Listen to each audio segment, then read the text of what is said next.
Khawlah bint Thalaba.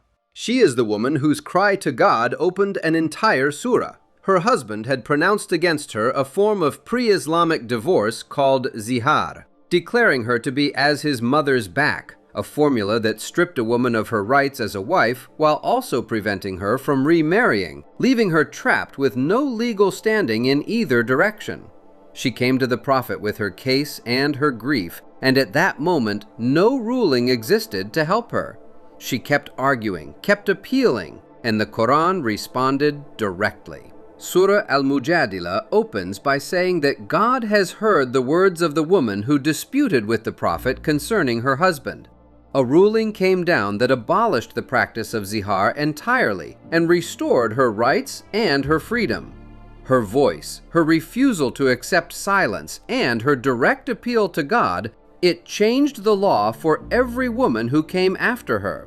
She stands in the Quran not as a symbol, but as an individual whose specific personal plea was heard and answered by name.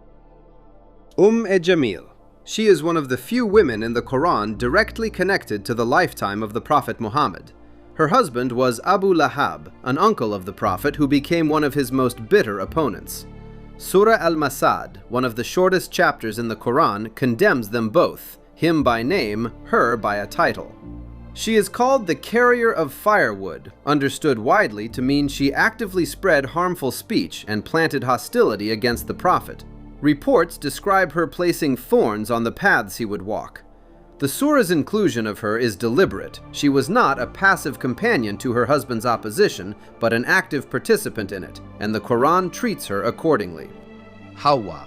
She is known as the first woman, the companion of Adam in the garden described in the Quran. Though the Quran does not mention her by name, she is referenced as Adam's wife, a figure present at the moment humanity's story truly began. Together, they were given a place of ease and peace, warned only against approaching one specific tree. When they forgot and disobeyed, they both turned to God in repentance, and both were forgiven. The Quran does not place the blame on her alone. Her story is brief but foundational, a reminder that human weakness and divine forgiveness are inseparable from the very start of our existence. The wife of Nuh. Among the women the Quran uses as moral examples, two are wives of prophets who chose betrayal over faith. She lived alongside one of the most patient and persistent messengers in all of Scripture. For an extraordinarily long time, Nuh called his people to God, and yet his own wife refused to believe. She sided with those who rejected him, and when the flood came, she was not saved. The Quran does not give her a name, but her story carries a clear and sobering message. Closeness to a righteous person does not guarantee righteousness. Faith is not inherited or absorbed by proximity. It has to be chosen. The wife of Lut.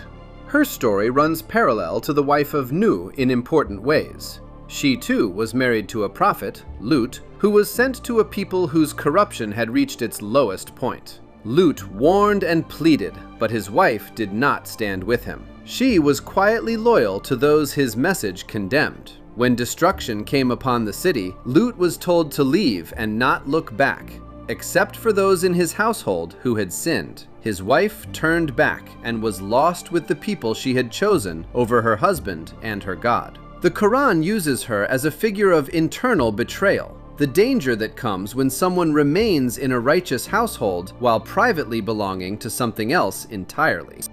Sarah. She was the wife of Ibrahim, one of the most honored prophets in the Quran. Her central moment in Scripture comes when divine messengers visit Ibrahim and bring news that she would bear a son despite her advanced age. She responded with open surprise, almost disbelief, and the Quran captures that fully human reaction without condemnation. The son promised to her was Ishaq, from whom the line of Israelite prophets would descend. Her story is brief, but it holds a theme the Quran returns to often, that God's promises do not follow human logic or human timelines.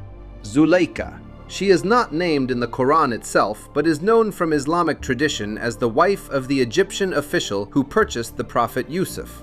When Yusuf grew into a young man of remarkable character and striking appearance, she pursued him. The Quran describes her locking the doors and calling him toward her, and it describes just as clearly Yusuf's determination to resist, turning to God in that moment of pressure. Later, when her actions became known among the women of the city, she invited them to her home and let them see Yusuf, and they too were overtaken by what they saw. Her portrayal in the Quran is layered, driven by desire and pride, capable of manipulation, yet not written off entirely. Her full story exists on the edge of the Quranic text, with some traditions describing her eventual repentance, the Queen of Sheba.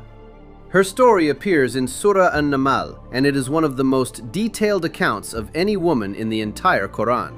She rules a great kingdom, commands real authority, and is surrounded by advisors who defer to her judgment. When the Prophet Sulaiman sent her a letter in God's name, calling her to submit, she did not dismiss it. She consulted her counsel carefully, sent gifts to test the nature of this man, and eventually chose to travel and meet him herself. What she encountered in his court, including her own throne brought to her before her arrival, moved her. She acknowledged she had been wrong and submitted to God alongside Sulaiman. She is the only ruling queen given real presence and depth in the Quran, and her journey from sovereign power to sincere faith is told with a remarkable sense of dignity throughout. The mother of Musa. She receives something described as a form of divine communication, wahi, or inspired guidance. Her son was born during a time when the Pharaoh was ordering the killing of Hebrew infant boys, and she was told to nurse him and then, when fear overcame her, to place him in a basket and cast it into the river. The Quran tells her not to grieve, that God would return her son to her and make him a messenger. That promise was fulfilled exactly. What she did, releasing her child into the water, looked like abandonment to anyone watching, but the Quran frames it as one of the deepest acts of trust a person can make. The sister of Musa. She appears in the same story, quiet but essential to how it unfolds. After her mother set the basket in the water, this young girl followed it along the riverbank without drawing attention to herself. When the basket was found and brought into the Pharaoh's household, and the infant refused every wet nurse offered to him, she stepped forward at just the right moment and suggested she knew of a woman who could feed him. That suggestion made it possible for Musa to be returned to his own mother. The Quran gives her no speech beyond that offer, and no description beyond what she did. But her composure and quick thinking inside a royal palace under enormous pressure are what make the reunion between a mother and her son possible. The daughters of Shu'ayb. They appear in the story of Musa after he fled Egypt.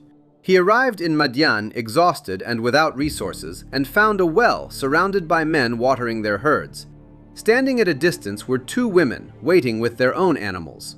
When he asked why they were holding back, they explained they could not water their flock until the crowd moved, and that their father was an old man who could not come himself. Musa helped them without being asked and without expecting anything in return. When they went home early, their father sent one of them back to invite him. One of these women would become Musa's wife. Their presence in the story is brief but meaningful. It arrives at the lowest point of Musa's life and shows how provision and rest can come from unexpected directions. Asiya. She was the wife of the Pharaoh, the same ruler who enslaved a people and ordered the deaths of their infant sons.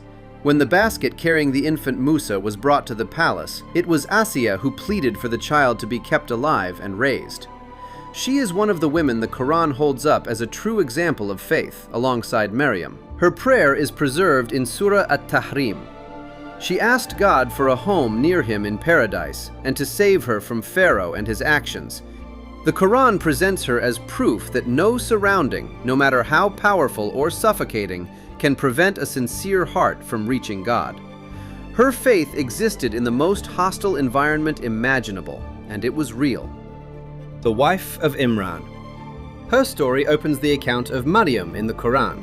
Before her daughter was born, she made a vow dedicating what was in her womb entirely to God's service, expecting a son who would serve in the temple.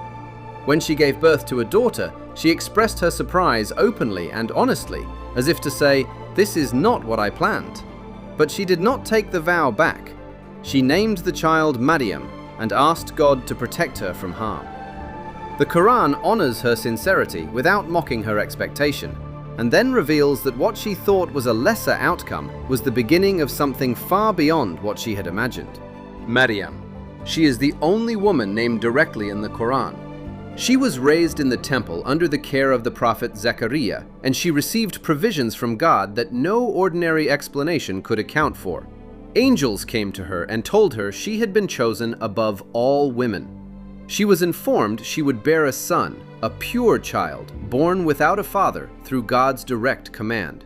When this happened, she withdrew from her people, gave birth in isolation beside a palm tree, then returned to face her community's questions. Her newborn son spoke from the cradle to answer those who accused her.